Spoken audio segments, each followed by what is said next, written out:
podcast.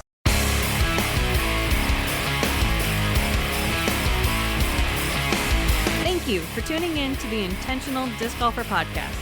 We're excited to have you join us on our disc golf journey. This podcast explores the physical, mental, and technical aspects of disc golf performance.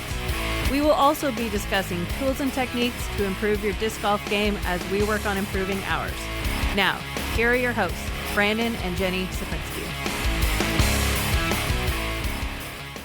All right, and thanks again for listening to the Intentional Disc Golfer podcast. I am one of your intentional disc golfers. My name is Brandon, and the other intentional disc golfer sitting right across from me is... Jenny, the more intentional disc golfer. Even more intentional than Brandon, the other intentional disc golfer. So, if you enjoy this program, this fine quality broadcast, please like, subscribe, follow, tell your friends, and you can hit us up on social media as well. We have a Twitter handle now. It is at the IDG Podcast. That is at the IDG Podcast. And also on Facebook and Instagram at Saprinsky Disc Golf. That is CZUPRYNSKI Disc Golf. You can find us there on social media. And let us know if you are interested in one of our intentional disc golfer stickers. Yeah, we have a new set of stickers. They're a different color. So if you would like to get your hands on one of those, don't hesitate to reach out. And also, if you would like to sponsor, support the show, appear as a guest, you don't have to be anything special. Just have some information and a story to tell that could help some people. Please get a hold of us at theintentionaldiscgolfer@gmail.com. That is theintentionaldiscgolfer@gmail.com. So, this episode, we're going to talk about diets, nutrition, and the role of exercise as it fits into that picture. So we're really going into being intentional about everything we do in our lives and how that helps us with disc golf. Yes, this is something that Jenny and I are actually actively participating in and trying to share with you some things that we have learned, some things that we've experimented with across the way, and also some things that may or may not work or we have heard about. We do have to remind you, though, folks, that we are not nutritionalists. We are not doctors. We are not anything of that nature. So always consult with your physician or nutritionalist before making any decisions about making any large changes. So none of this is supposed to be taken as medical advice. This is just an open discussion. So, yep, this is what we've been working on, and we're going to have a discussion of some of the different things that we've done and tried. Excellent. So after we hear from our sponsors, we will start talking about it. Hi, this is Jenny from the Intentional Disc Golfer. Want to improve your putting game? Well, so do I. Target Putt is the best way to help you get better at putting. This simple little tool increases your awareness of location, your distance, and your aiming. It's a highly visible target that allows you to focus better, aim more precisely, and dial in your distance. For less than the price of one disc, you'll have a durable target that you can use wherever you practice. It's really easy to use. Clip it on, step back, and start making better putts. Unclip it, clip it to your bag or cart for future use wherever you go. We all know that you drive for show, but you putt for dough. Have better rounds, better scores, putt with confidence, and finally fix the putting part of your game. Try Target Putt. Make every putt count. Available at golfsidesports.myshopify.com.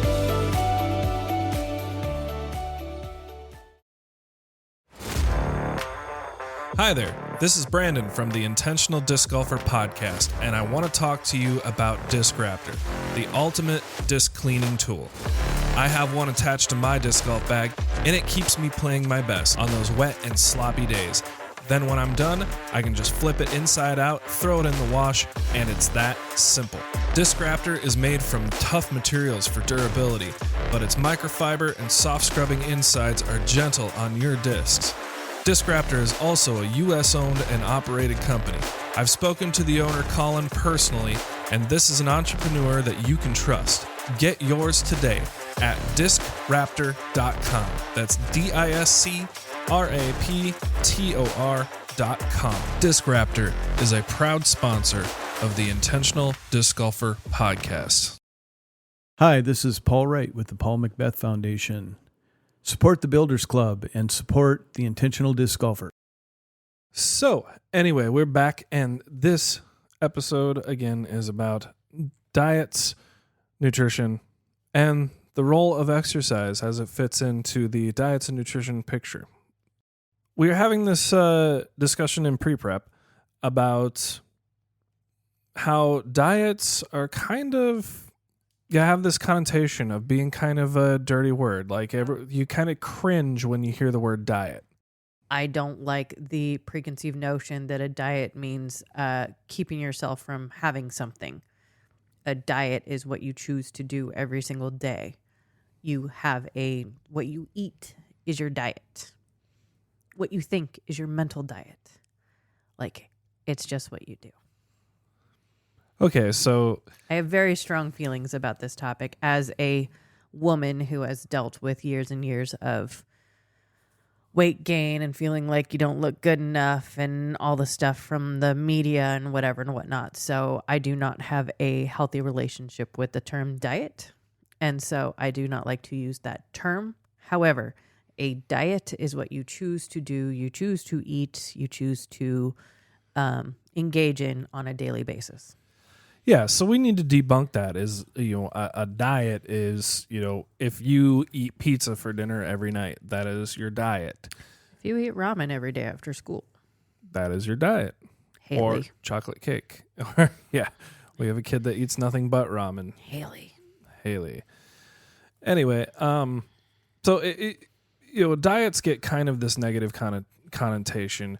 However, that is just like every person, every animal, every anything that consumes any kind of nutrition is having a diet. It's not necessarily the most healthy diet, and that's why we want to shift this paradigm over to talking about nutrition, things that we've learned, things that we're doing, and what we have found out. Yeah, so that you can be your best self out on the course. Your best self out of the course. And in fact, you and I have very different feelings when it comes to the word diet. Well, and that's why this is going to be a great conversation, is because you and I have very different viewpoints on nutrition and nutritional needs, especially with sports nutrition. Little bit of a slip. Which is very odd, because it's one of the things that actually brought us together was the fact that at the time we were both very into personal nutrition, personal, exercise, being your best self. And just overall health. Yeah, you were a sports trainer and I was, I don't remember what that company is, but I was coaching. Yeah, through one of those companies. Well, and I want to throw this out there, is that I used to be an ACE, American Council on Exercise, accredited personal trainer with my license and all that good stuff. I no longer am, so I can speak from a fairly informed perspective. However, again, you should definitely check with your physician or a licensed nutritionalist before making any major changes to any of your activities or nutritional needs. Yeah, and I was a Beachbody coach. And she was a Beachbody coach. So we've let those things lapse over the years because time and life would get in the way, as so things have. But we're having this discussion with you this evening. So, as far as modalities, a diet is a modality. And everybody is on a diet, and there's different types of diets on there that have different types of nutritional needs or nutritional requirements, I guess you would say. So let's talk about, maybe we kick this off as probably the first and most popular or most question, I don't know. The first and most, like, When people think of a diet, they automatically think of something revolving around weight loss. Around restrictions. So typically this would be called an omission diet because you are omitting something from your daily nutritional intake.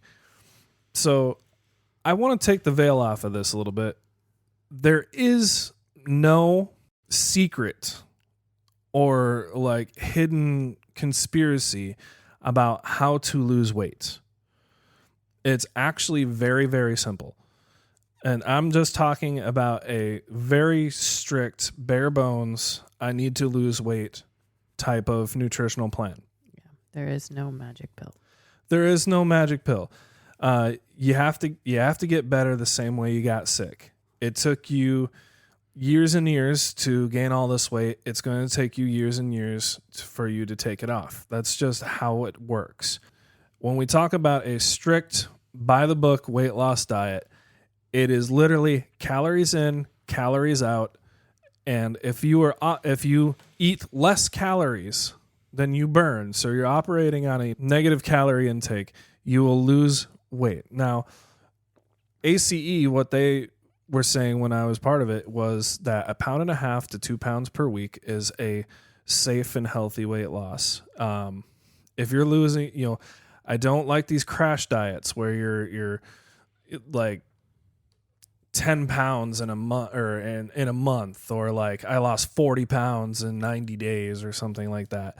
That is not healthy. It's not safe. And you open yourself to a lot of health risks if you go through one of these crash diets like that. Not saying it can be done, and maybe it's an emergency situation where your doctor or your nutritionalist will suggest something like that to you.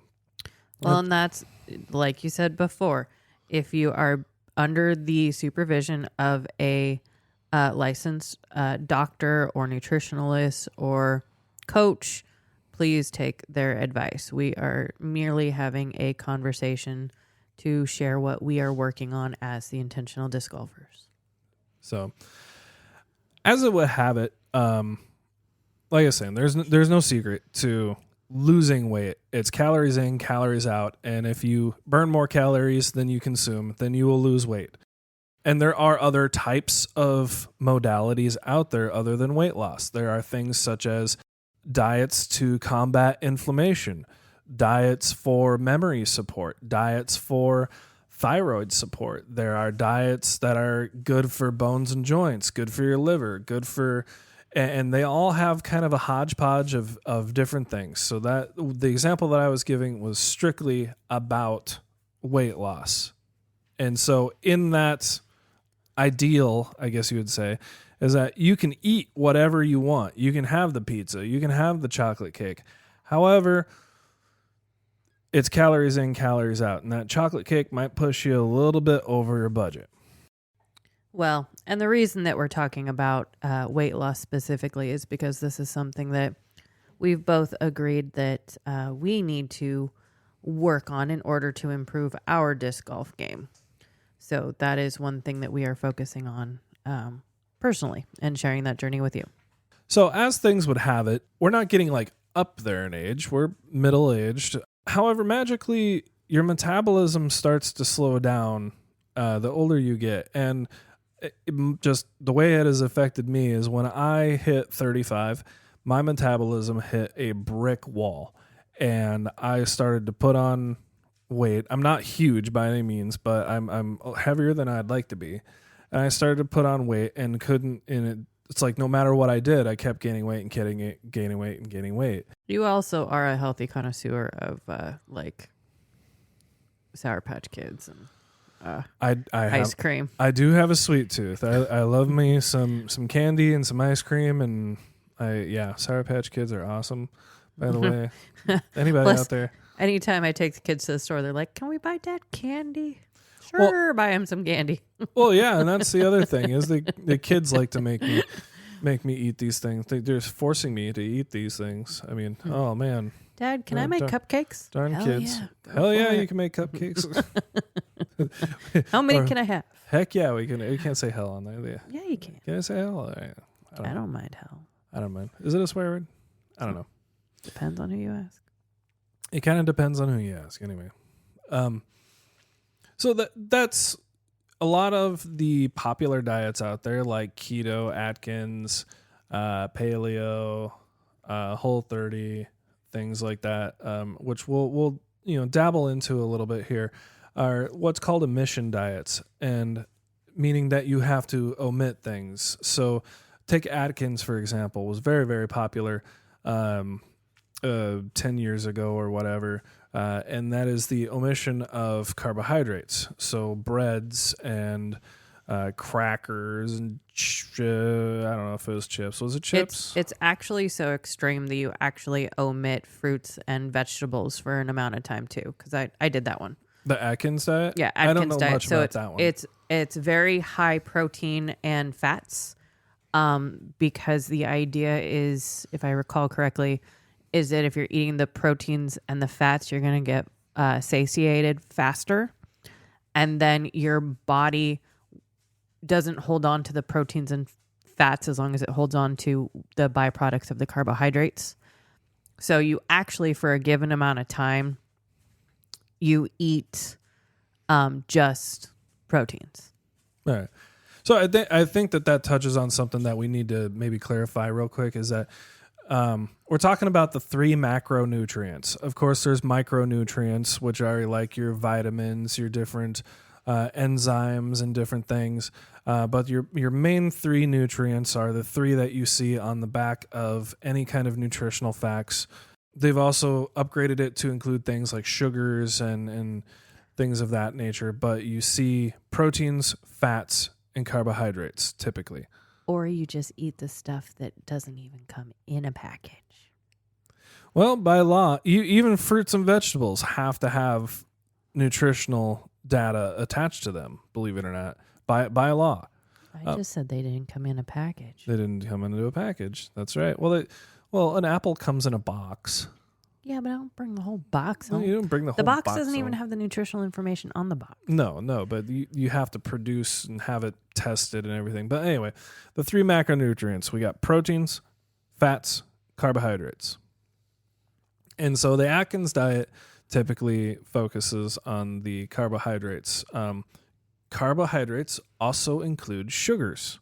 Sugar is a carbohydrate. Carbohydrates get turned into sugars. Well, your body essentially is a factory for producing this stuff called adenosine triphosphate. And so whatever you put into your body either gets gotten rid of through your body waste, or it gets or it gets transferred into adenosine triphosphate. And there's different storage systems. Fat is one of, being obese and gaining weight is one of those storage systems. And it dates back to when we were cavemen. Physiologically, we haven't really changed much since the Neanderthal days. Yeah, we're not ready for the agricultural life that we live. Exactly. So our bodies are not caught up to that. So our bodies still store food like we were a caveman, because we didn't know when we were cavemen, we didn't know when we were going to get our next meal. So we created these storage systems in case we were going to have to face long periods of time without being able to feed ourselves. Of course, that's not a problem that we run into much here in the modern world.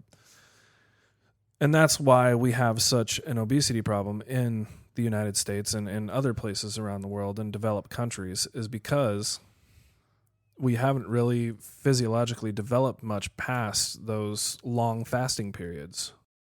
Now, as long as we're talking about carbohydrates, there's a few notes we need to mention about carbohydrates. So the reason that carbohydrates became so popularized in America, and this is you can look this up. This is verifiable. So after World War II and the baby boomers came back home, they started having babies and children. And the United States was not set up to be able to feed all of those people, the sudden influx of a massive population. So what the USDA did is they started advertising carbohydrates. You can eat carbohydrates because carbohydrates are calorically dense. They have a lot of calories is what that means. So if I have a pound of carbohydrates compared to a pound of vegetables, the carbohydrates is going to have way more calories than the pound of vegetables. And so it was a cheap, easy way to feed a huge amount of people very quickly because we already had the farmland. We already had the subsistence farms. We just do a little tweaking to the crops and things, do a little advertising, and boom, there we're feeding a population.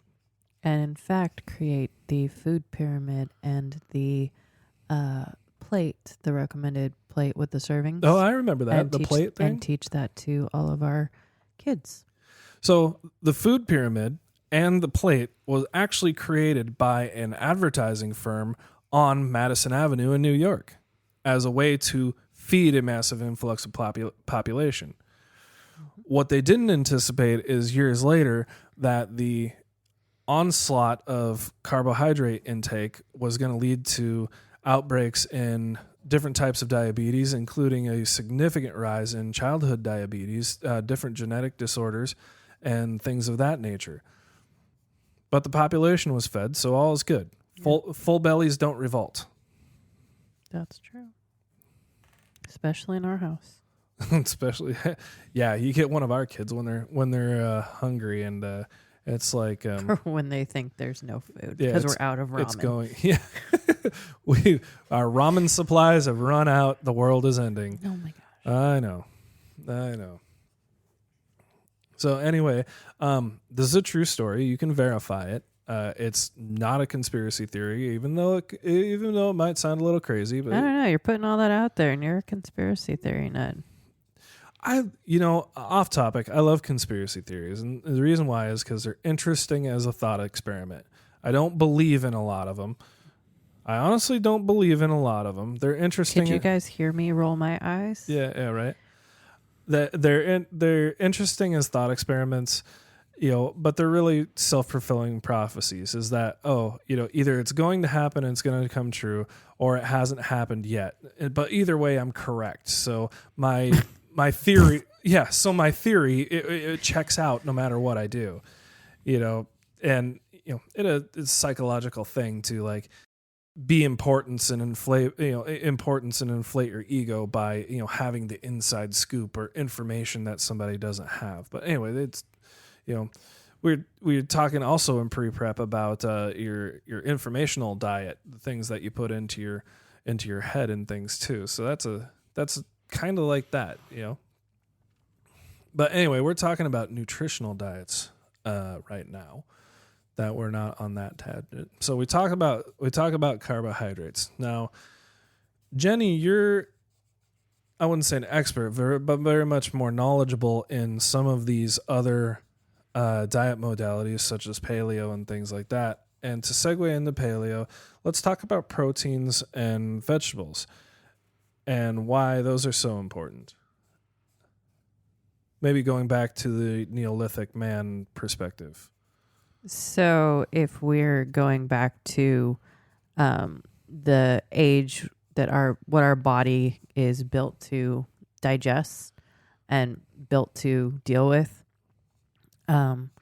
we did not have a huge amount of proteins available, at least not meats. It was whatever we could find, when fishing, hunting, the different seasons, There's not always deer. So there's not always salmon. So farming and grains has not always been around. No, there's months where you really shouldn't be eating the shellfish because it's not safe. The water's too warm. There's these things that had to do more with the cycles of the earth, and we had to eat based on those schedules. I mean, if you try and eat a green blackberry versus a ripe blackberry, you're gonna want the ripe one, not the green one. Because they're gross. And the ripe ones are so sweet, and that makes your body want them. That's how your body knows that those are good to eat, is because that's how they were created. So I guess what you're trying to say is that, if you think of it in an evolutionary perspective, agriculture just kind of happened. the husbandry of our crops and animals, it like happened within the span of a very short time. However, human evolution in our bodies have been developing over thousands and thousands, even millions of years to become the humans that we are today. So when you look at that perspective, you pan way out and you look at the whole timeline of human existence, we are dealing with a very, very small snapshot of the entire picture.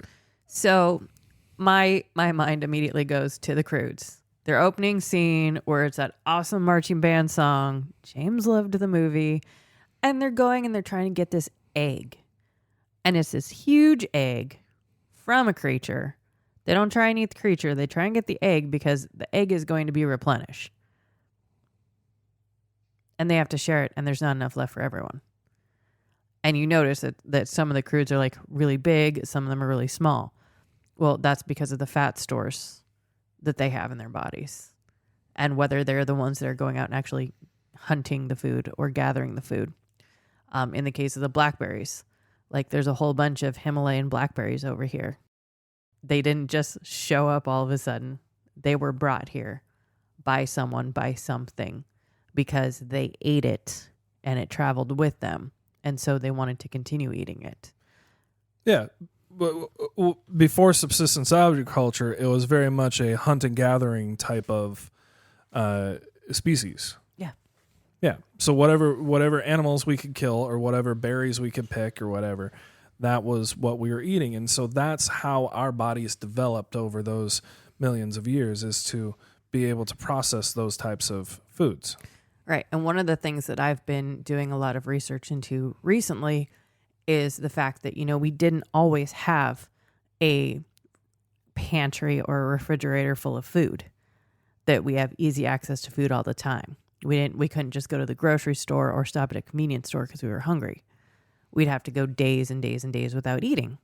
So our body built up the bacteria in our stomachs to help us deal with that.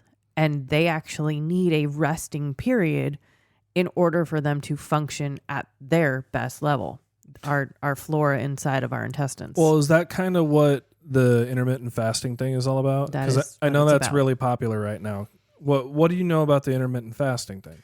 So what I've been learning about the intermittent fasting is that the flora inside our body needs a certain amount of time in order for it to do its job, in order for it to work. And I don't have all the vocabulary correct yet. I don't have it, completely memorized. I know that I want to say it's at somewhere in the 14 hours is when we start creating ketones in our body. And that's where the keto diet comes from, is that... Oh, that's where the keto diet gets its name. That's where the keto diet gets its name. Okay. Is that we create these ketones in our bodies, and I believe that's what helps our liver function, our brains. It's this... I'd really have to look at what it is. However, that's where it comes from. And that our bodies are not... We wouldn't be eating 24/7. We wouldn't be going out to Taco Bell at 2:00 in the morning to get food. We've all done it. Now. but not 10,000 years ago. There wasn't any Taco Bells. Well, we don't even need to talk about dates, but before we weren't even... Dates like the things you eat, or like going out and holding hands? What? Moving on. So we wouldn't be eating at that time of day. Okay. We would probably only be eating during the waking hours, maybe 8 hours a day. And then there could be days that we wouldn't eat, 2 or 3 days we wouldn't eat. And that's when our body, the bacteria inside of our body has its opportunity to take a break and rebuild itself. And that's when it starts to eat our fat stores and everything. So depending on what's going on with your body, you may or may not need to have a 24-hour fast. They recommend sometimes a 3-day fast. Like, there's a lot of information out there on intermittent fasting. I know it's a big one right now, that the intermittent fasting. It always seems like there's some sort of new mode that somebody has discovered the ultimate secret to. health and weight loss and longevity, and it's a constant endeavor. And there's a lot of, there's one that's called Fast Like a Girl, and that talks about, for women specifically, their hormones and how fasting actually helps to redevelop your hormone cycles, and that it helps with women who are having like really difficult periods or menstrual cycles, or if they're having a hard time conceiving because their hormones are all out of whack. So giving your intestinal flora and your bacteria an opportunity to rebuild itself can help to ease a lot of those problems. Okay, and I think that brings up an important point too, is that men and women's metabolism systems are very, very different.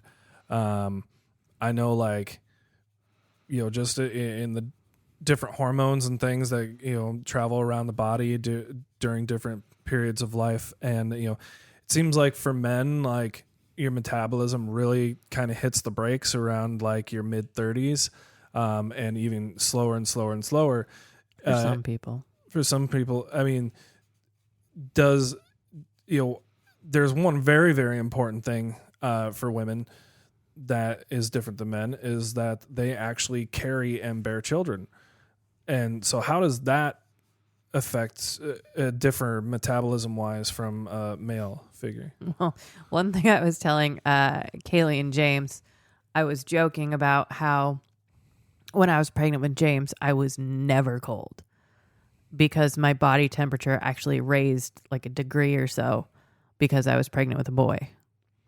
So it's weird that even being a woman and having the hormones of producing a male inside of you. So a difference from different pregnancies even. Yeah, you can get the added benefits of having a male metabolism for a little while. Like, I ate a lot more food with James and I was warmer, and actually after having him, it was easier for me to lose the weight than when I tried after having Kaylee. Well, no, I haven't delved that deep into childhood gestation for, just...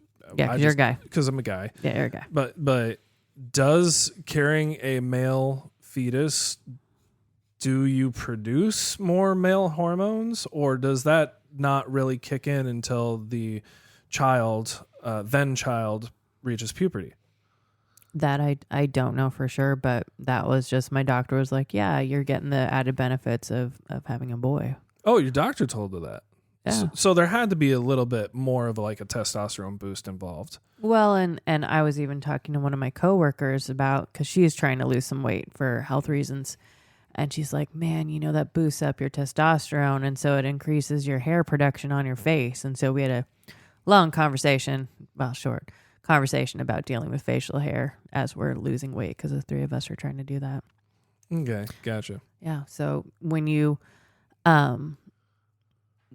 metabolism kicks in, that's usually more produced by the testosterone. Oh, well, yeah. It's testosterone. Well, it's a steroid. Yeah. So it does increase your metabolism and your ability to process energy and things, because, well, going back to the Neolithic humans, I should say, is that, and this is kind of where gender roles come up, is that, the women were typically the ones taking care of the infants and things, and maintaining the area. And I'm not trying to be sexist or anything, so don't think, because a lot of those things have been defeated because of our modern way of living, which is a benefit in a lot of ways. But the males were built bigger, stronger, more robust, because they were the ones that were going out and hunting and taking out the, fending off predators and things of that nature. So now, after pregnancy, does your metabolism drop off sharply, or does it stay the same, or how does that work? Depends. Are you breastfeeding? Well, no, I'm not. Depends on if you're breastfeeding or not. If you're breastfeeding, you have to eat more in order for you to be able to produce the milk. So you end up burning off a lot more. Really? That's Yeah. Okay. That's very interesting. So the reason we're having this discussion is just to kind of establish different timelines in where metabolism changes happen in a person's life and development, and the difference between male and female timelines. That's the only reason we're having this conversation. Yeah. Is strictly to talk about metabolics. Yeah. So I know there's a lot of women that talk about that they never lose the pregnancy weight. I know my mom always said that. But I actually found it, for me personally, easier after being pregnant with James to lose the weight. And I actually lost, I was lower than I was in high school because I was actually taking the time to focus on that and make that a priority. Well, do you think that the residual testosterone in your system may have had something to do with being able to do that? Nope. Nope. I think I breastfed James not as long as I did Kaylee. Yeah, because he went to daycare at 6 months. Okay. So 4 months. So we're talking about metabolisms, metabolics, different timelines, and then you touched a little bit basically on the Neolithic kind of diet where it's hunter-gatherer. Agricultural really wasn't like around until, fairly recently in our evolutionary cycle. So, and our body doesn't evolve as fast as technology does.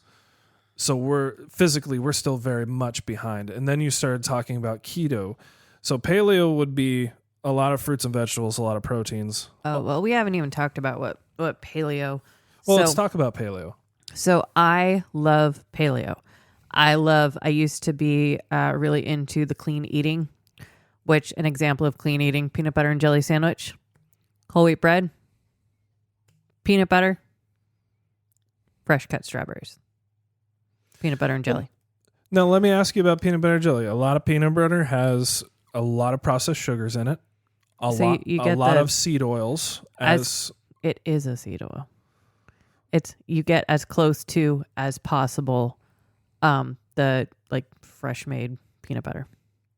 Okay, so like right out of the peanut, grind it up. The atoms. No, but what about the wheat and things that are in the bread? And sugar is also in bread as well. Right, so clean eating was getting rid of as many preservatives as possible. That's why the example was fresh cut strawberries. Yeah. And whole wheat bread for your peanut butter and jelly sandwich. Yeah. Okay. So that takes out all the preservatives from making the jelly, all the added sugar from the jelly. The whole wheat is closer to the whole grains. Probably the Dave's Killer Bread would be a good option. Well, now, and you said one time when we were going through this, we were shopping, and you're like, if you can't read it, if it's a word that you don't understand, then it's not paleo. Yes. If you're looking at the ingredients list. Well, that's just, I tell the kids, if you can't read the ingredients, you should probably stay away from it because it's some scientific whatever. And you don't want to accidentally end up eating, is it beaver anus as the raspberry, or what is it? Pumpkin spice. Oh, yes. Don't eat the pumpkin spice. Yeah, pumpkin spice. Yeah. I tell you what, don't ever Wikipedia pumpkin spice flavor. Don't Wikipedia that. That's not the one. It is. It is pumpkin spice. It's not. Because we're in the season. We're going to settle this.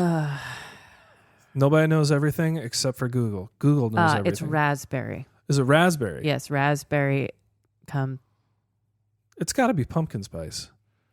Why would we, Jenny? Why would we be talking about raspberry flavoring just randomly one day? It's pumpkin spice.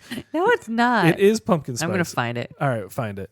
Moving on. So paleo is getting back to that Neolithic man type of diet and the things that you would have found out on the tundra or the frontier. So healthy fats, proteins. Now they say that it never came from it. Oh, it never came from it. Well, we can edit that out. It's got to be pumpkin spice. I don't know. But anyway, things that you would find out on the frontier if you were hunter-gatherer.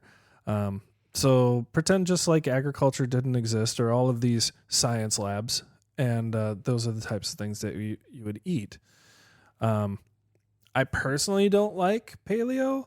It's a very clean way of eating. It's a very healthy way of eating. Don't get me wrong.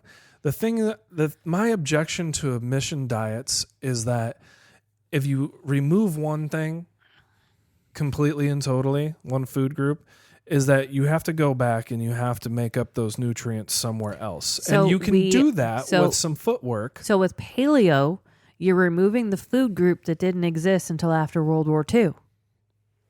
Well, it existed before World War II, but it wasn't mass produced in the way lab and not in a factory. Not in the way that you're saying that we would have eaten it. So paleo is focusing on your lean meats, healthy fats, staying away from legumes, staying away from most dairy. It focuses on fruits, vegetables. Now, meats. Can you go into that a little bit? Why would we stay away from legumes? Because they're from the earth. They're not processed. Like if I wanted to eat peas, for example, they're green. They're veggie-like. So why can't we eat Mexican before we go disc golfing? Because that is a bad time. Yeah. You have the farts, which is a sign of inflammation. Legumes cause inflammation. So that's a sign of bowel inflammation, as being gassy. Mm-hmm. Okay, flatulence. Mm-hmm. Okay. Well, God help anybody that is on our card after Mexican night. Mm-hmm. Mm-hmm. Yep. Especially if we're on a card together by mistake, would be a bad day for anybody. Yeah. So beans, soy can increase inflammation. Okay, so legumes are inflammatory. Yes. So you were talking about peanut butter. Peanuts they're legumes. Yep. So peanuts, peas, what are some other things? Beans. We're not talking green beans, so green beans are fine? No, green beans because it has the husk that it comes in. Okay. The bean, the green part of the green bean. We're eating the vegetable part of it. Yes. Part. Okay, gotcha. So that makes it okay because it's still you're getting mostly greens. Like you can eat sugar snap peas because they're still in the bean husk shell thingy. Okay, fair enough. Yeah, because you're having mostly the greens. And then you were talking about soy. Yeah, soy. Soy also. Well, that's a bean. I grew up in the middle of like the soybean capital of everywhere. Well, and soy is known to carry estrogen in it too. So it's artificially inflating your estrogens too.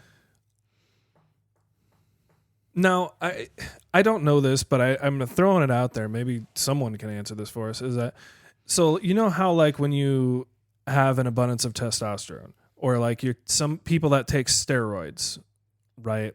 We just watched that American Gladiators thing talking about steroids and how when you take so much, your body is always in this constant battle to balance itself out. So when you overload your system on testosterone, it ups the counter hormone of estrogen to try to balance itself out, which is why a lot of like people on steroids start to develop different feminine features after they stop taking steroids because their testosterone levels go down, but their estrogen levels are so high. Does it work reverse for soy? I mean, it's high inflammation. We got that out of the way. But if you do a bunch of estrogen, is your body going to up the testosterone levels production? I mean, especially if you're a guy, because you are taking on so much estrogen. So does it have almost a steroidal effect? I don't know. All I know is I think I finally made the connection too that me personally, they think I have an allergy to estrogens, that I gained that allergy through being on birth control for years. Mm-hmm. And so I'm wondering if that's partially why I don't do well with soy, is because of the estrogen in it too. That could make sense. Yeah. So that's an interesting question. If somebody wants to email us, that is theintentionaldiscgolfer@gmail.com, or message us on Facebook or Instagram at Saprinsky Disc Golf on our on this episode's comments or whatnot, and also on Twitter at the IDG Podcast. That is at the IDG Podcast. BC Construction Services is dedicated to growing the sport of disc golf. From sponsoring tournaments and events to volunteering with the Paul Macbeth Foundation. When you hire BC Construction Services for your project, you are supporting growing the sport that we love. Get a free quote now by contacting them at bcconstructionnw.com. bcconstructionnw.com. or at 360-271-3441. That is 271-3441. Serving the greater Kitsap and eastern Jefferson County area. What's good? Eric Oakley here, and you are listening to the Intentional Disc Golfer Podcast. We're talking about paleo, and we're talking about peas and things, and legumes, because they cause inflammation. So moving on with the paleo. It's Google says it does not raise or lower a man's testosterone levels. Hey, there we go. Google knows everything. Although for whatever reason, I'm typing in, if you eat soy, do you produce? And Google's trying to suggest pumpkin spice. Pumpkin spice tofu. Like, it's coming. I'm surprised they don't have it yet. They probably do. Or like I know Tempe is another one that's really popular, but that has a lot of beans and seeds in it also. So what about like seeds? Like, you're talking about sunflower seeds, or peanuts are a seed. Sunflower seeds, or you can have them sparingly. Like, you want to stay away from sunflower seed oil. Yeah. It's not preferred. Well, I know there's different like refined oils. Like, you want to stay away from like canola oil. Oh, yeah. You want to stay away from like olive oil's fine, right? Yes. Olive oil's fine. Okay, coconut oil's good. Yes, coconut oil is a preferred. That's fine. Mm-hmm. Yeah. I'm just happy that avocado oil. Avocado oil is awesome. I love avocado oil. What about like grapeseed oil? Because I know grapeseed oil is a high heat, very neutral flavored oil, and it's preferred for high end cooking. So what about like grapeseed oil, or like flaxseed? What about flaxseed oil? Flaxseed is good. Flaxseed is okay. Mm-hmm. Okay. Checking it out. Beep boop boop boop boop boop. No, because it's refined. No. Okay. Grapeseed oil, almond oil, sunflower oil, canola oil, safflower, and palm fruit oil are not paleo because they're refined. Gotcha. So they're not like naturally occurring. They have to. Okay. So that's one of the things with paleo is you want to eat things as close to natural as possible that are the least processed possible. Like, one of the best ways to get sweetener is to eat ripe dates. Okay, fair enough. Or fruit. Fair enough. Yeah. That's where our sugar, the taste of sweetness should come from, is from the fruits, because they're ripe, and that's when we would get that burst of the sugars. You know what I used to do in place of salt to try to reduce my salt intake is to use vinegar in place of salt. And that worked really well, actually. So they did make changes to the paleo diet and said you can use the iodized table salt. Oh, really? Yeah.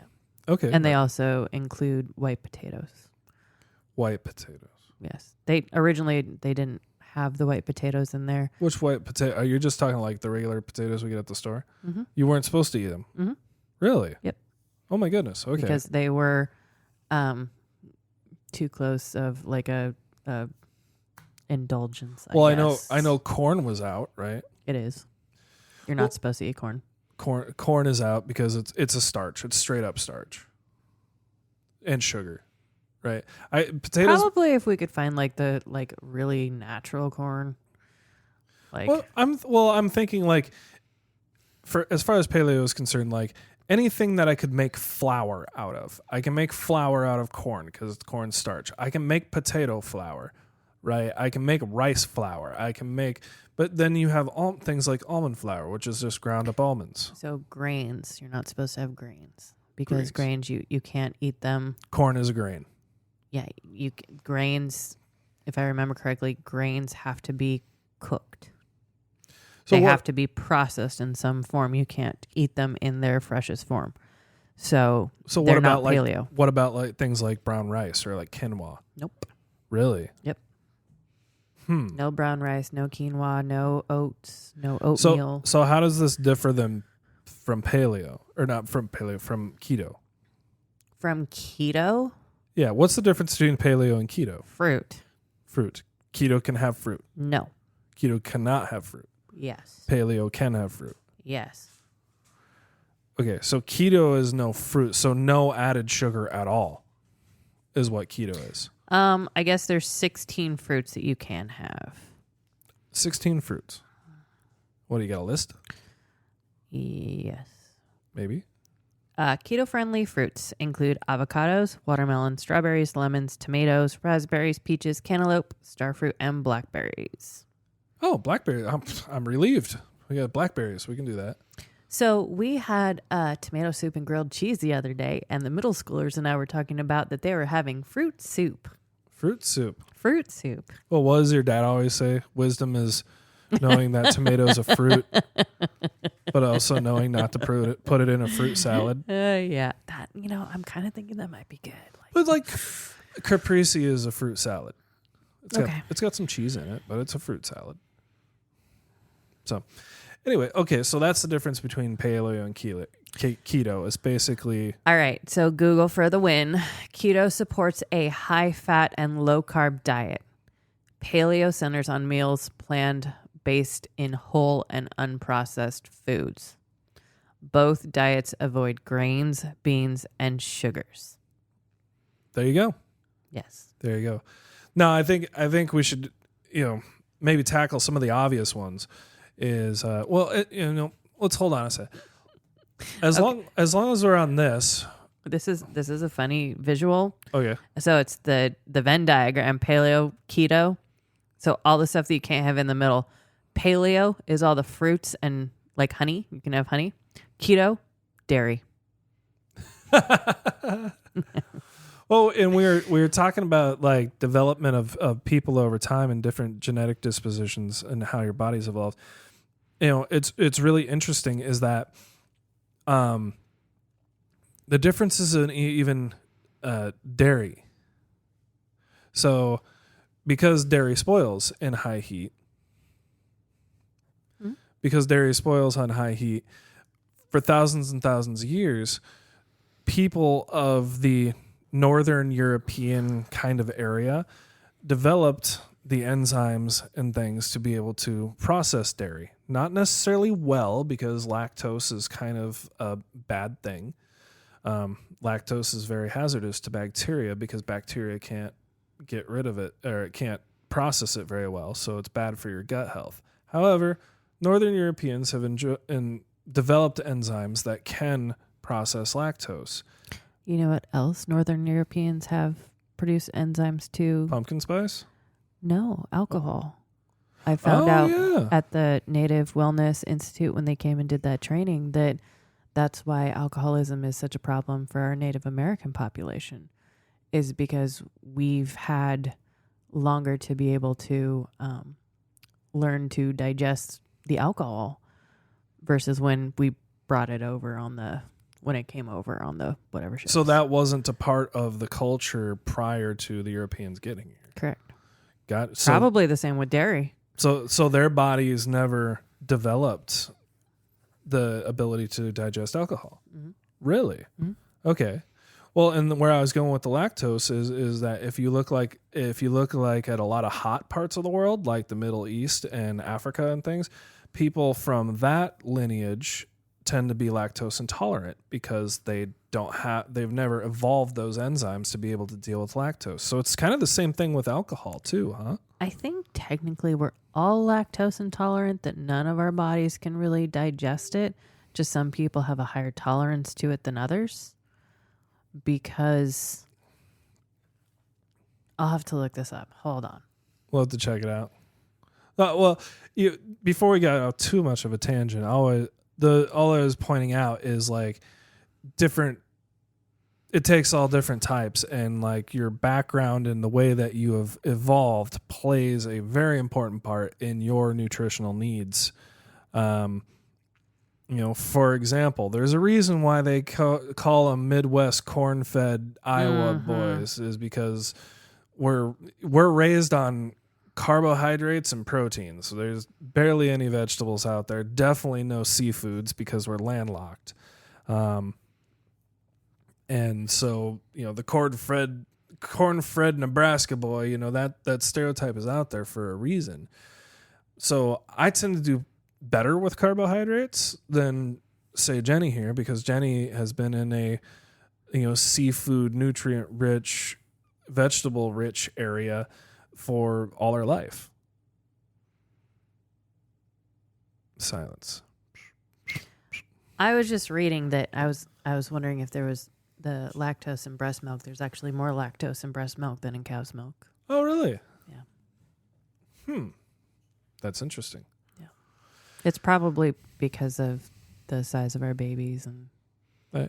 So we were talking about keto and paleo, and as long as we're on that direction, I know you've done this yourself. Let's talk about Whole30 and cleanse diets.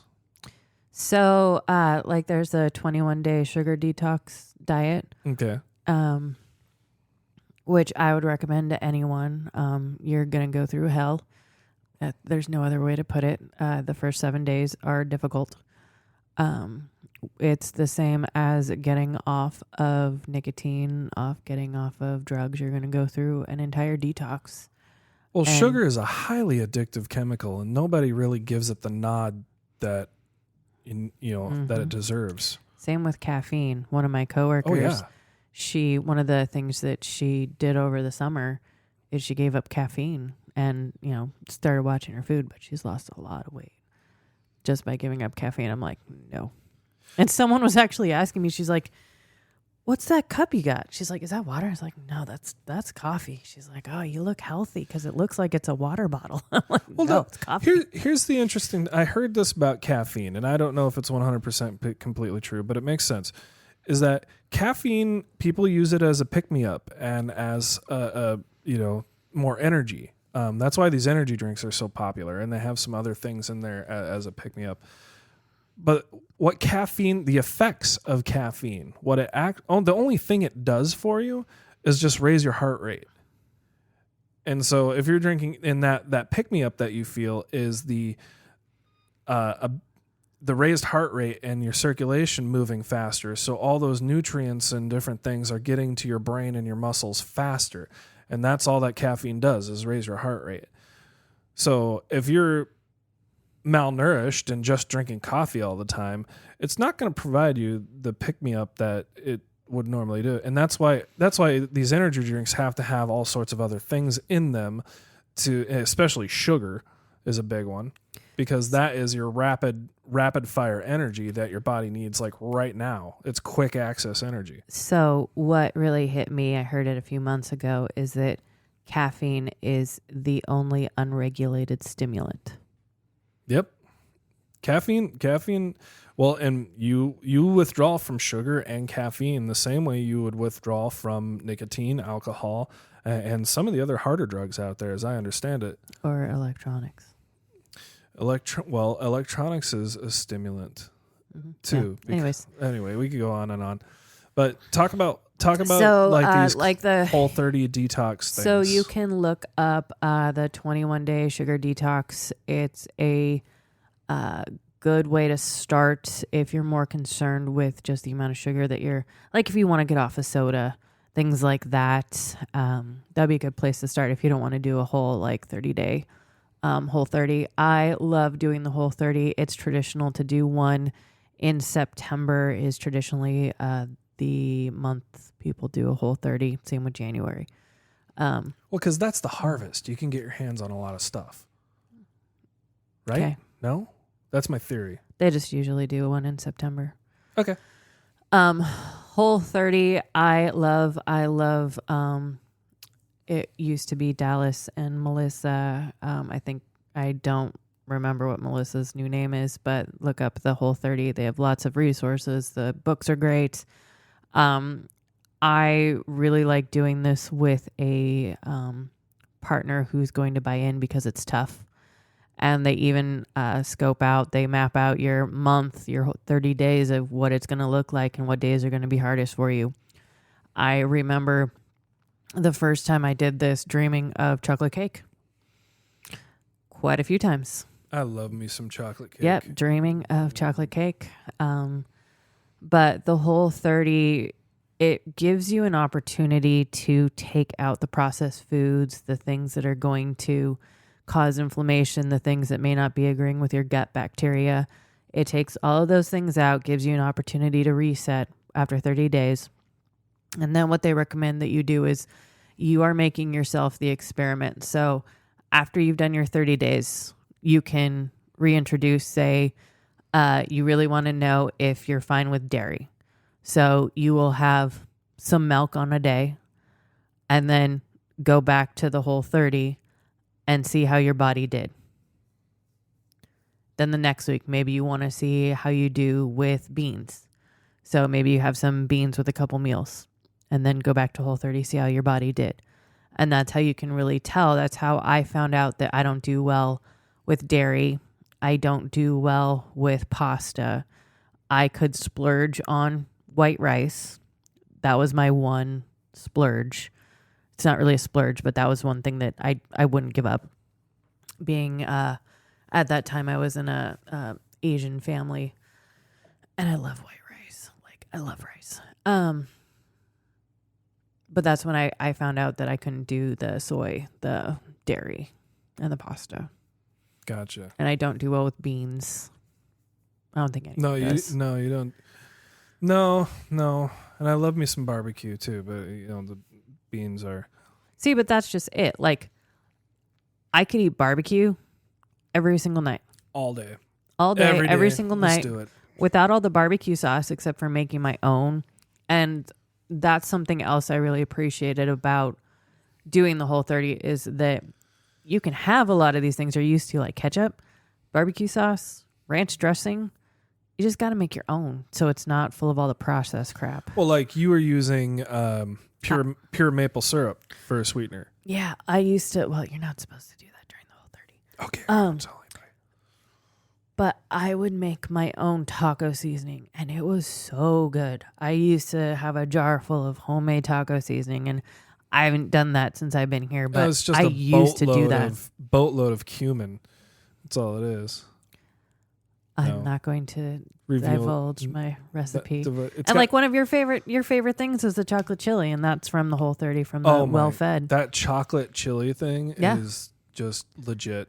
Yeah, from the Well Fed, and so it good. doesn't have beans in it, so Haley could eat it, even though she's saying she won't. Oh, she has. She loves it. I know she loves it, but yeah, that's. I love the Whole30. I would recommend it to anyone, and there's some things that, I've noticed in my body because I haven't been doing it for so long is that my joints are starting to hurt. I had to go back on antidepressants. There are some other things that, have happened because I'm eating those processed things. Yeah, for sure.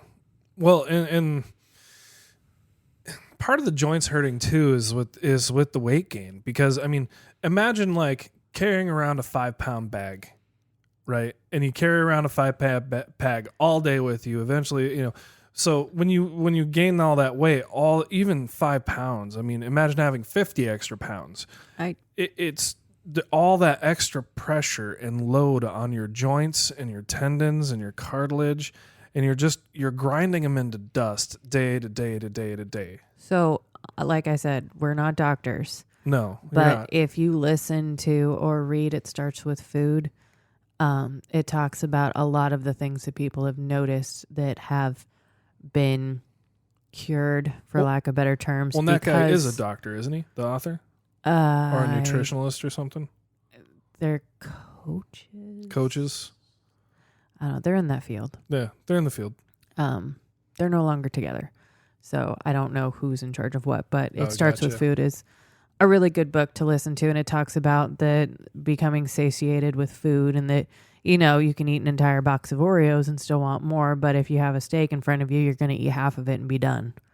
Mm-hmm. Yeah. So let's chat a little bit about vegetarianism and veganism, because I know those are two that are popular. So obviously vegetarianism, you eat vegetable products, eggs, dairy in some schools are okay. Things like cheese are okay. And there's even some schools of vegetarianism where things like shellfish and fish are okay because they don't have the pain processing centers that, say, like a mammal does. And then there's veganism, where you absolutely never ever eat any kind of animal type of product ever. I'm not a big fan of any of those. However, I have a lot of friends that are. And I've also I've heard some teachings of that you become closer to the earth when you're eating a lot more vegetables because of the photosynthesis, and that it processes the sun, and so it's, lifting you up and things like that. And for me personally, I have to eat red meat every once in a while because I have had anemia in the past. Well, and also red meat produces something called the insulin-like growth factor, which causes your body to produce insulin, which causes your testosterone levels to raise, which causes you to it acts like a steroid. Testosterone is a steroid, and so is insulin. And so that's why bodybuilders will eat a ton of red meat, is because you get all those extra steroidal benefits from the red meat.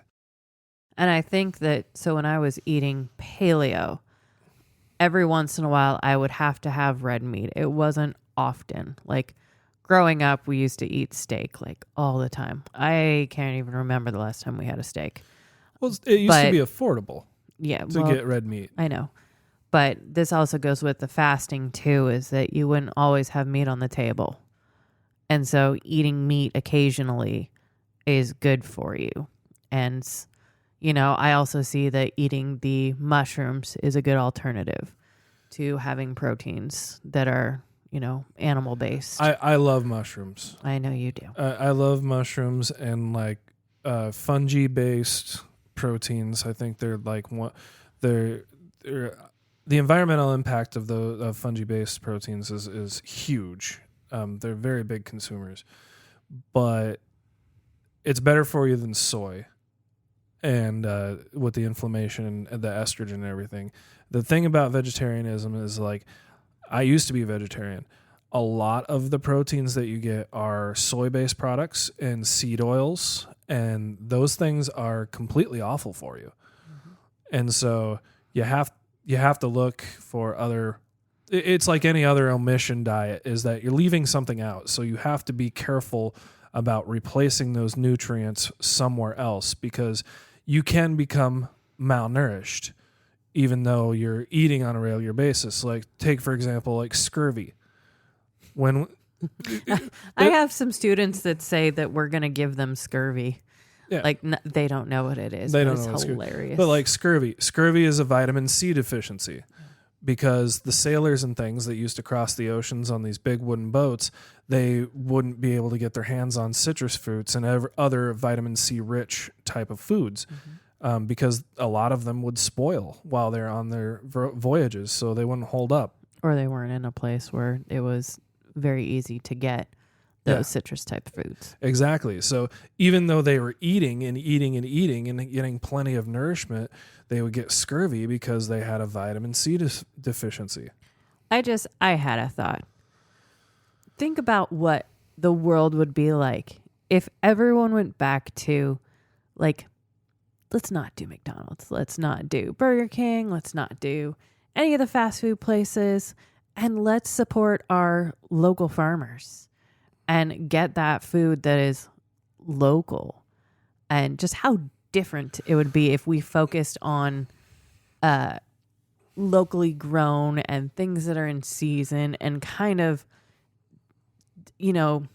reconnected with the cycles of the earth. And then we could really enjoy pumpkin spice season because it would really It's be really pumpkin. Like you were talking about caramelized pumpkin something. I was like, what? What is What that? is that? Like, that sounds amazing. Oh, yeah. And this is one of the first years that we really haven't had a garden. So it's weird that we don't have our own. Well, and on that, I was actually just listening to some different studies and scientific reviews on things like that. That's great for a very utopian point of view. However, with the population and the world being what it is, if we did not have GMOs, if we did not have man-made fertilizers and things of that nature, we literally would not have the nutrients in the soil to be able to feed the global population. Not even a fraction of it. So these GMOs and different, artificial fertilizers and pesticides and things that, there's a lot of them that are very, very evil. But at the same time, they have their purpose, because if we didn't have them, a lot of people would starve. I mean, a lot of people already are starving, but even more so, because we're past our limit at what the earth can produce. So I think one of the things I want to touch on, are we kind of done talking about that? What, those parts? The earth thing? Well, the different types of. Well, yeah. One thing I wanted to touch on with vegetarian and veganism, more so with vegetarianism, is a lot of vegetarians will include cheese in their diet. And this is one thing that I found out through working in a kosher kitchen. And for those of our listeners that don't know what that is, when you're hosting a Jewish school or party or something like that, you have to have your kitchen completely cleaned and blessed, and there's certain foods that they can have and can't have, and it's actually a very clean, very high standard of production. And it's really interesting to go through the process. But I found out that you can't have cheese, because cheese has something in it called rennet, which is a thickening agent. So rennet is actually a beef product. And so if you're a vegetarian that eats cheese, if your cheese has rennet in it, you are not being a good vegetarian. That's my 2 cents. It was like, with the pasta salad that someone came over with one time, and they're like, it's completely vegan. And it's like, dude, it's store-bought pasta. It's got eggs in it. Vegan cheese. What is vegan cheese? Like, I don't get that. I mean, it's flavored curd of something. I mean, maybe we can check. Or like, what's vegan pasta? How do you make that? I'm sure it's possible, but pasta is, the pasta that we get here in the United States is not pasta. It's macaroni product. And there is a difference. It's different processing, different flours and stuff. Anyways. Real pasta is egg yolk and semolina flour. That's it. Anyways. So I want to talk about one thing that's really important is your nutrition around your tournaments. Oh, absolutely. And so I have friends, they carry around the candy, like prior to now, like you've bought a lot of Gushers and fruit snacks and stuff. We both have for our bags for during a tournament. And well, I haven't bought any more because we still have them. Yeah, I know.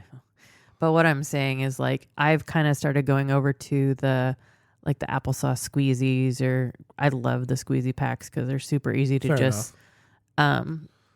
they're don't make a lot of noise and things like that when you're eating. And we have some friends that they carry around their bananas, and Tony, I guess, one day lost her banana on the course, and it was so funny. Don't lose your banana. They're like, here, we'll bring you a banana. So it's really important to think about what you're eating at the tournament too, so that you maintain your blood sugar and you don't have to deal with the spikes and the crash dips. Mm-hmm. Well, now, so the gushers and really sugary things like that, and you with your squeezies, that works. That's a bodybuilding trick. Mm-hmm. And hiking. Yeah, it's just like your triathlon, for running, any sort of sports. For the people that don't know and study this stuff, so your muscles and bloodstream has stuff in it called glycogen. Glycogen is super fast, super high intensity energy. It's what you burn off, like say if you were to break off into a dead sprint. So you can sprint until your glycogen stores run out, and then you can't sprint anymore. Your body will literally stop you because you don't have any more of that rapid fire energy. All the rest of the energy, it takes a while for your body to process and drum that up. Mm-hmm. So things that replace glycogen in short order are things like complex sugars, like candy. So bodybuilders will go through a full workout and then they'll wolf down like 3 Snickers bars because that sugar will replace their glycogen stores super quickly and promote hypertrophy. And that's why you keep candy around, or fruit juices, things like that for diabetics. And so why does your squeezy work? It's fruit based and whatever, but fruit takes a while to process because it's plant fiber. Yep. The reason that the squeezies work is because it's liquid tracked.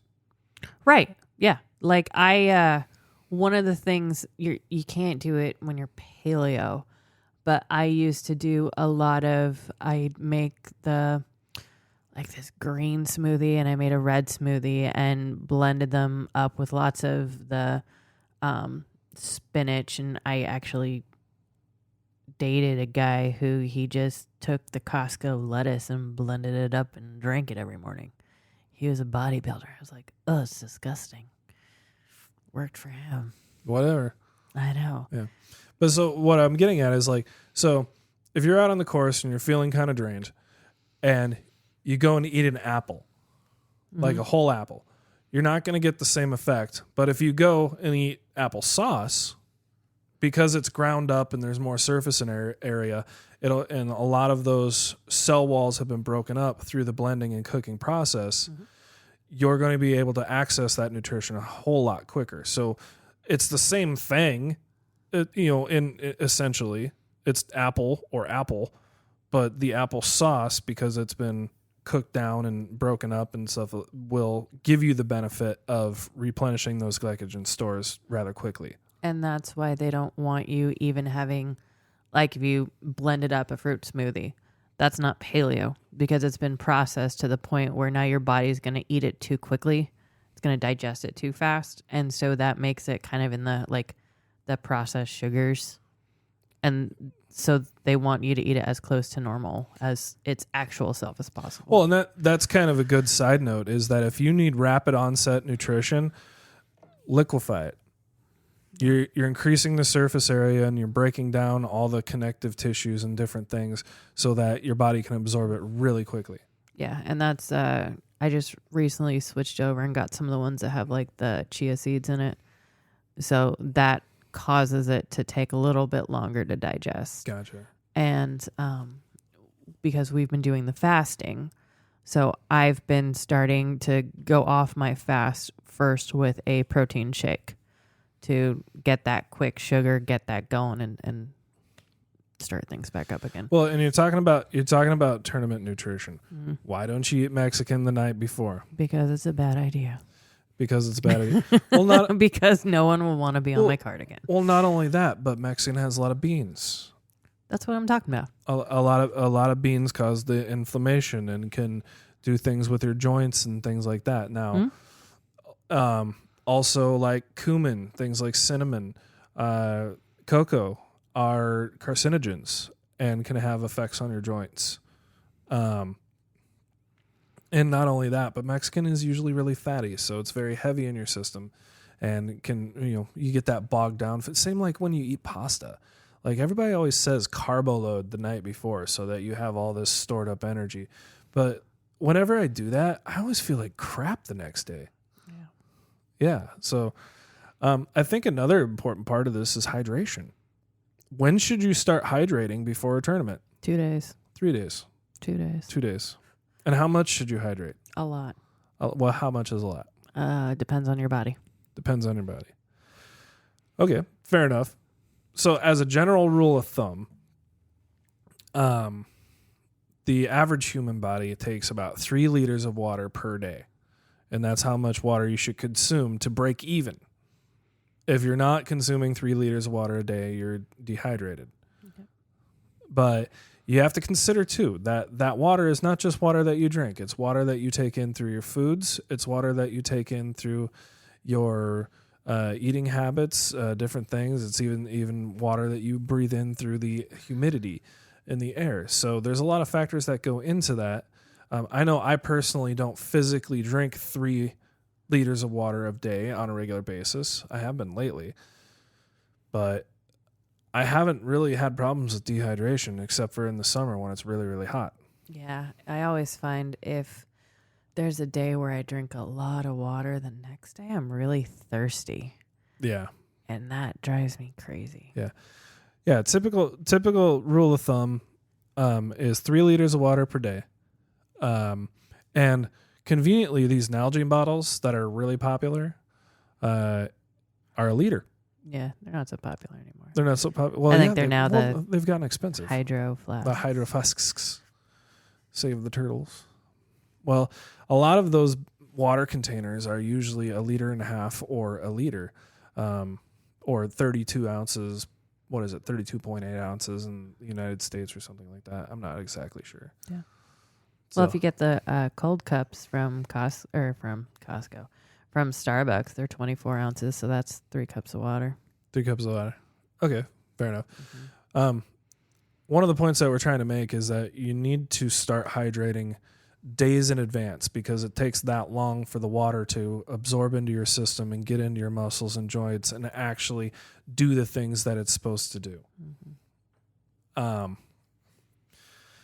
So nutrition leading up to the tournament, and try to make sure you're eating healthy, make sure that you're maintaining your sugar levels. I wouldn't eat anything that's like too heavy in fat because you're going to feel bloated. You're going to feel bogged down, like you can't move.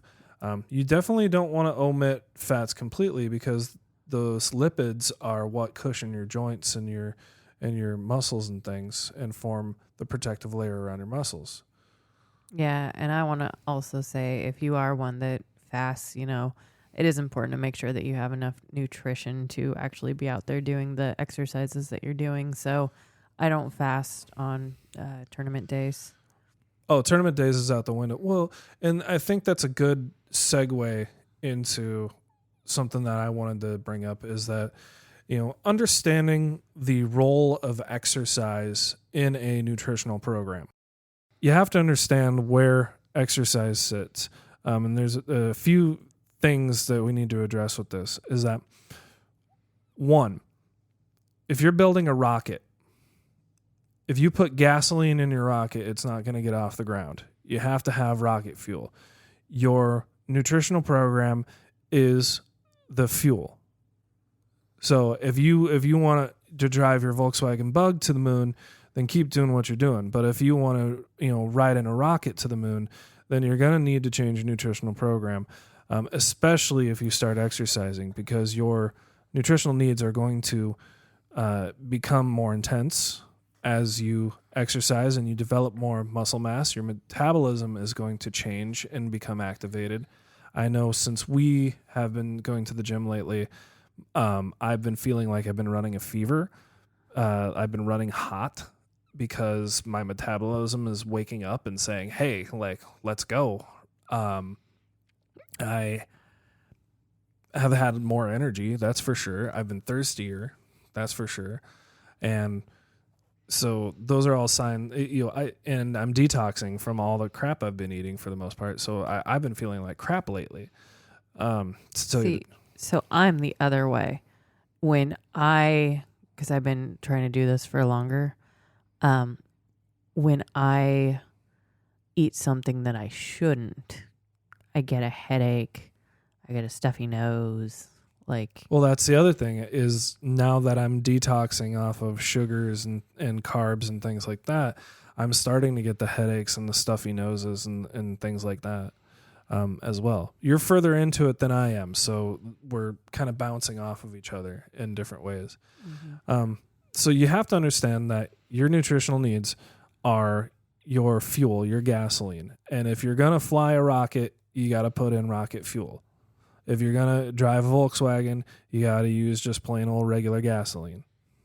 Most of us, depending on the physicality of our jobs, but we're all disc golfers, so we're athletes in some respects, is that our nutritional needs should be kind of somewhere in the middle just for, general health.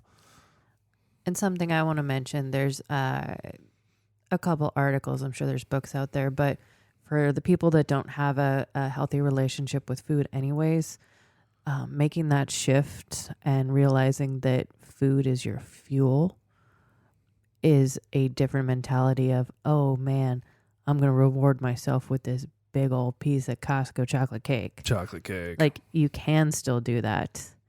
And you can also try and shift your mindset on food. And when you start looking at it as fuel, you tend to want to put the best fuel in your body. Yeah. It's like the difference between fueling up at AM/PM and fueling up at Shell. Like, there's a big difference in how your car runs. For sure. So, anyway, there's another thing I have to emphasize on this point alone is that you are never, ever, ever, ever, ever, ever going to be able to exercise yourself skinny. You're going to burn out. You're going to fatigue. You're going to hurt yourself before you ever reach your weight loss goals.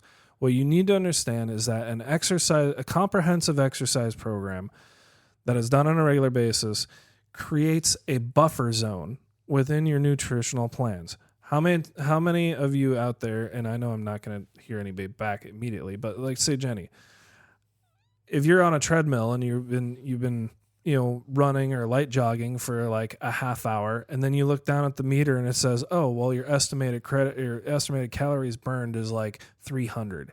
And it's like, I just worked my butt off for the last half hour. I only burned 300 calories. What the heck is this?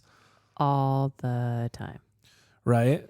It's like, I just worked my butt off. It's not much payoff for the reward.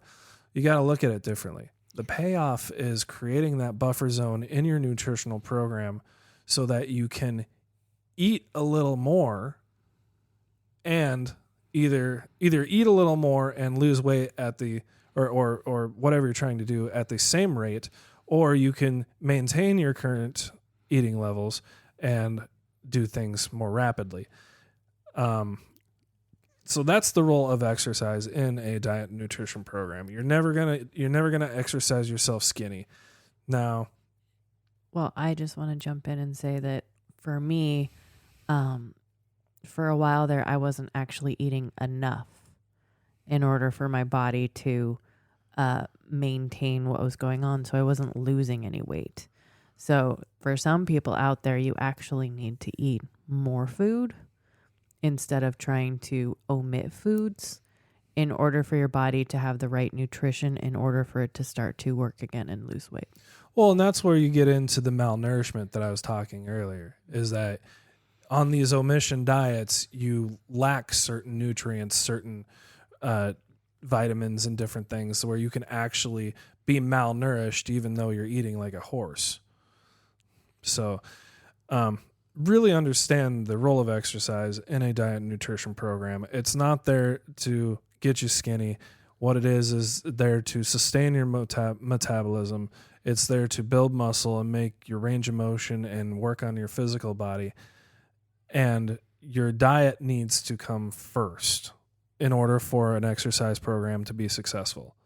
A lot of people get that backwards. They want to exercise their butts off and then eat, so that they can eat a large pizza every night. No, that's not going to work for you. That's not going to work for anybody. Because remember, for a strict weight loss program, it is calories in, calories out. Oh, And one thing I wanted to mention on that, the formula for weight loss. There are lots of calculators online. You can just search them on Google or whatever. You need to find, here's the secret to it.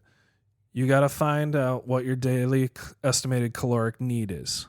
And that's based on your activity level, your age, your weight, your heart, a bunch of things. But there's a calculator online. They're very easy to fill out. It's like 3 or 4 different categories that you just, put in the numbers or whatnot.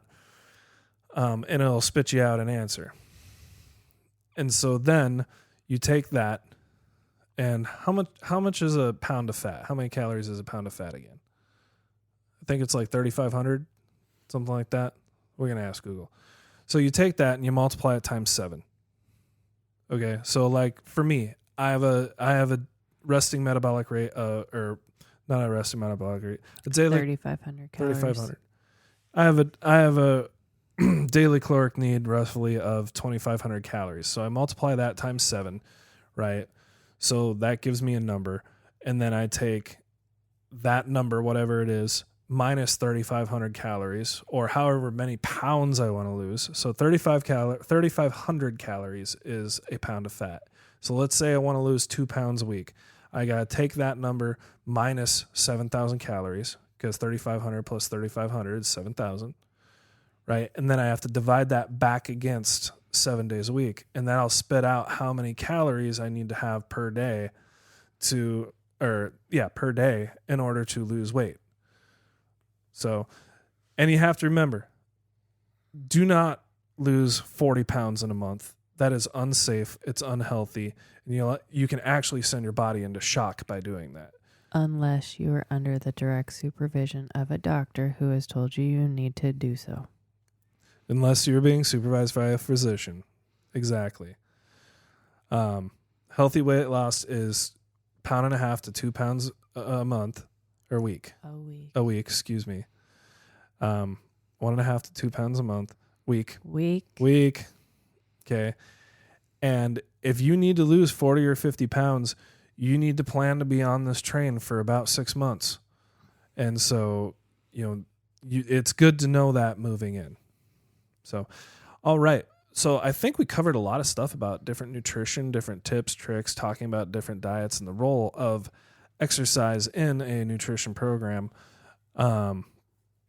All good things to know, all different little things that hopefully can help you meet your goals as far as a player, and also, just general health wise. And part of being the intentional disc golfer is that, you're taking the time to actually find out what does best for your body. Well, yeah, exactly. And then, there's other things that we'll talk about in a later episode, such as, losing weight and becoming fit will improve your muscle efficiency, which will make you a better athlete, including your range of motion, because you're not getting so much of your body in your own way. It'll also cure things like rounding, like we talked last episode. Not cure them, but it'll help them, because it'll also give you more power, because it also helps with posture. It helps with posture. And, your hips and back are hurting. Well, that's part of it too, because you're using compensated muscle movements. And stamina, so you can do 3 rounds in one day. Yes, stamina. So you can continue throwing 400 and 450 feet when everybody else is, trying to throw 400 feet and not being able to control it. Different things like that. So that's probably the next episode or the next couple episodes, talking about different exercise modalities and what it can do for you. But this one was about nutrition and understanding the role that exercise has to play in a nutrition program. Nutrition has to come first. So it starts with food. I hope that's not copyrighted. It's a good book. It's a good book. I strongly recommend it. That's what they say. It starts with food. It starts with food. All right. So I am Brandon, and talking with us tonight is Jenny. Say hi, Jenny. Good night, Jenny. Good night, Jenny. And here at the Intentional Disc Golfer, we really, truly believe that disc golf changes lives for the better, and that we are dedicated to you becoming the player and the person that you would like to be. So go out there and grow the sport.